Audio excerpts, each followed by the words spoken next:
Hello friends, welcome to YouTube channel. जैसे कि आप लोग यहाँ पर देख पा रहे हैं, क्लास 12 के मनोवैज्ञानिक की जो पुस्तक है उसका चैप्टर जो 1 है इसको वहाँ सिखाने वाले हैं। ठीक है, तो देखिए यहाँ पर लिखा हुआ है क्लास 12 मनोवैज्ञानिक गुणों में भिन्नताएं। जी हाँ, क्लास 12 का जो चैप्टर नंबर 1 है इसमें हम क्या सीखेंगे, मनोवैज्ञानिक गुणों की में भिन्नताएं कौन कौन सी होती हैं उसको हम कैसे सीखेंगे। सबसे पहले देखिए यहाँ पर लिखा है, इस अध्याय को पढ़ने के बाद आप क्या क्या सीखेंगे या फिर समझोगे। ठीक है, इसमें सबसे पहले देखिए लिखा हुआ है, जिनमें लोग एक दूसरे से भिन्न होते हैं उन मनोवैज्ञानिक गुणों को समझ सकेंगे। फिर लिखा हुआ है, मनोवैज्ञानिक गुणों के मूल्यांकन के लिए प्रयुक्त विभिन्न विधियों को सीखेंगे। फिर लिखा हुआ है, व्याख्या कर लेंगे कि बुद्धिमत्तापूर्ण व्यवहार किसे कहते हैं। फिर लिखा हुआ है, मानसिक रूप से चुनौतीग्रस्त था प्रतिभाशाली व्यक्तियों की पहचान के लिए मनोवैज्ञानिक बुद्धि का मूल्यांकन किस प्रकार करते हैं या जान सकेंगे। ठीक है, फिर लिखा है, भिन्न भिन्न संस्कृतियों में किस प्रकार बुद्धि का अर्थ भी भिन्न भिन्न होता है जान सकेंगे, तथा बुद्धि तथा अभिक्षमता के विभेद को समझ सकेंगे। अब तो हमारा हो गया, यानी कि क्या क्या हम चैप्टर में सीखने वाले हैं पूरा हमने यहाँ पर आप लोगों को समझा दिया। लेकिन आप लोगों को इस प्रकार समझे थोड़ा ही आएगा भाई। चैप्टर को समझने के लिए हमें क्या करना होता है, एक एक शब्द पे हमें जोर देना होता है। तो सबसे पहले इसमें जो कठिन शब्द हैं कुछ, उनको हम रिपीट करने की या फिर समझाने की कोशिश करते हैं। देखिए यहाँ पर लिखा है कठिन शब्दों का अर्थ। सबसे पहले देखिए यहाँ पर लिखा है मनोवैज्ञानिक गुण। मनोवैज्ञानिक गुण क्या होता है, इसका अर्थ है वे खूबियाँ, वे खूबियाँ जो हम, यानी कि वे खूबियाँ जो हमारे मन और व्यवहार से जुड़ी होती हैं। जी हाँ, वे खूबियाँ जो हमारे मन और व्यवहार से जुड़ी होती हैं, जिसे हर इंसान जैसे हर इंसान का चेहरा अलग होता है वैसे ही उसका स्वभाव भी अलग होता है। जी हाँ, वे खूबियाँ हैं।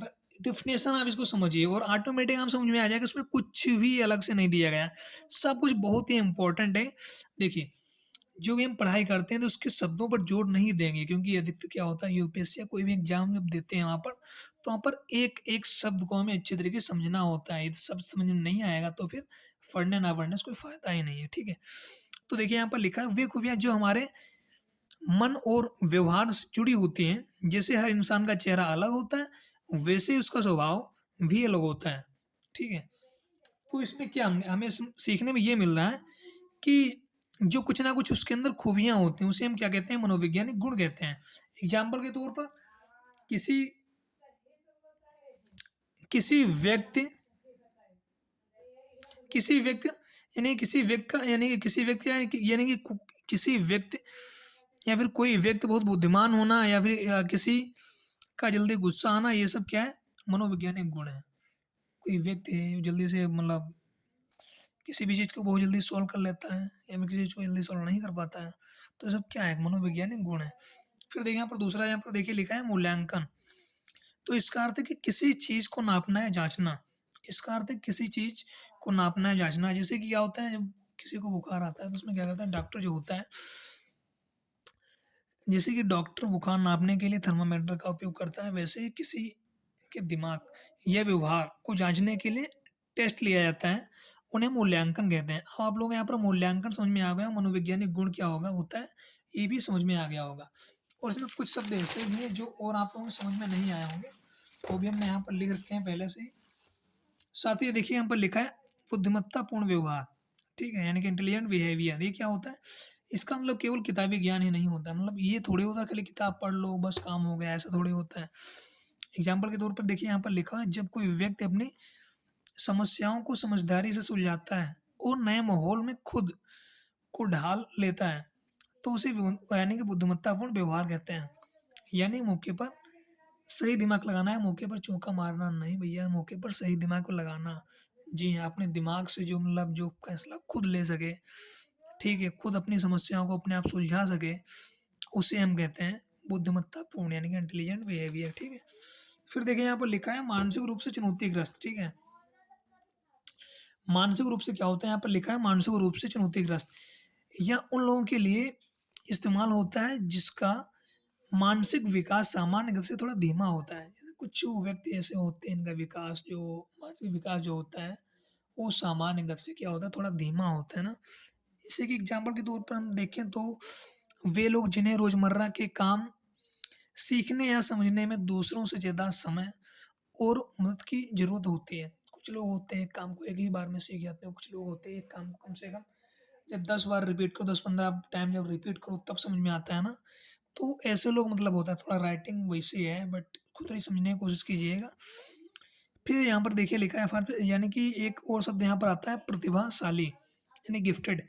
वे लोग जो किसी खास काम जैसे गणित, संगीत या खेल में अपनी उम्र के बाकी बच्चों से बहुत आगे और असाधारण होते हैं, इन्हें हम गॉड गिफ्टेड भी कह सकते हैं। ये लोग क्या करते हैं ना, जो उम्र जो बच्चों की होती है, कुछ लोग होते हैं जैसे 10 साल का कोई लड़का है, कोई 5 साल का लड़का है, वही मतलब कुछ संगीत है, वही 5 साल का लड़का बहुत ही अच्छे तरीके से गा रहा है, वही 10 साल का लड़का सही से नहीं गा पा रहा हो, तो इसे हम क्या कहते हैं, गिफ्टेड कहते हैं, गॉड गिफ्टेड। इसको हम लोग एक नाम दे दिया है गॉड गिफ्टेड या फिर गिफ्टेड। फिर यहाँ पर देखिए एक शब्द यहाँ पर आ रहा है संस्कृत और बुद्धि।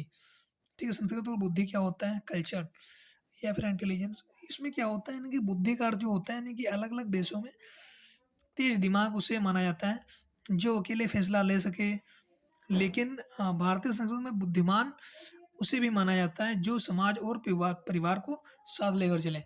देखिए बुद्धिमत्ता या फिर बुद्धि जो होती है, ये सिस्टम ये नहीं होता कि जो अकेला फैसला ले रहा है वही बुद्धिमान है, ऐसा होता है मानते हैं, लेकिन जो अपने परिवार को साथ लेकर भी चल रहा है, ठीक है, उसको भी हम बुद्धिमान कहते हैं इंडिया में अपने।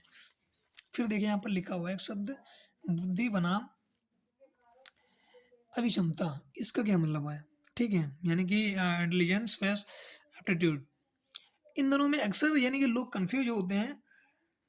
इसे आप इस तरह से समझ सकते हैं, बुद्धि यानी क्या होता है, इंटेलिजेंस या आपकी जनरल यानी कि जनरल समझ है, ठीक है, इसे हर चीज़ को जल्दी समझ लेना, ये क्या है, इंटेलिजेंस है, ठीक है।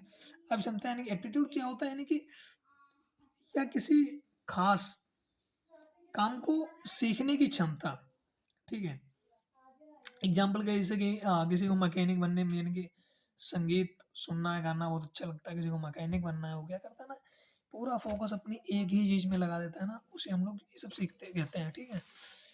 तो जैसे कि आप लोगों को हमने ये सब पढ़ाया है तो हमारे हिसाब से आप लोगों को समझ में आ गया होगा। और यदि आप लोगों को समझ में यानी कि जो भी शब्द नहीं आ रहा है तो आप लोग कमेंट में वो शब्द आप लिख कर सेंड कर सकते हैं कि सर हमको ये शब्द जो है, सर आप फ्रेंड जो मन करें आप वो बोलिए, कोई दिक्कत नहीं है। कि हमको इस शब्द समझ में नहीं आ रहा है तो प्लीज़ इस शब्द का भी अर्थ में बताने का कष्ट करें। देखिए सिस्टम कोई भी हम लोग जब एग्जाम देने जाते हैं तो वहाँ पर पैराग्राफ से कोई मतलब नहीं होता है, पैराग्राफ के अंदर जो शब्द लिखे होते हैं उनसे मतलब होता है, और सभी शब्दों से मतलब भी नहीं होता है। कुछ शब्द होते हैं उन्हीं के अंदर क्वेश्चन का आंसर छिपा होता है, सब समझ में आया था तो ऑटोमेटिक हमको आंसर मिल जाता है। यदि आप लोग वीडियो चलो तो प्लीज़ हमारे चैनल को लाइक सब्सक्राइब कमेंट करना बिल्कुल ना भूलिएगा। जल्दी हम मिलते हैं आप लोगों को अगले नेक्स्ट वीडियो में पार्ट 2 में, जिसमें आप लोगों को मतलब क्या क्या सीखा है, अब कैसे सीखा ये सब समझाएंगे। ओके, तब तक के लिए बाय बाय, धन्यवाद। पार्ट 2 के लिए आप रेडी आइए।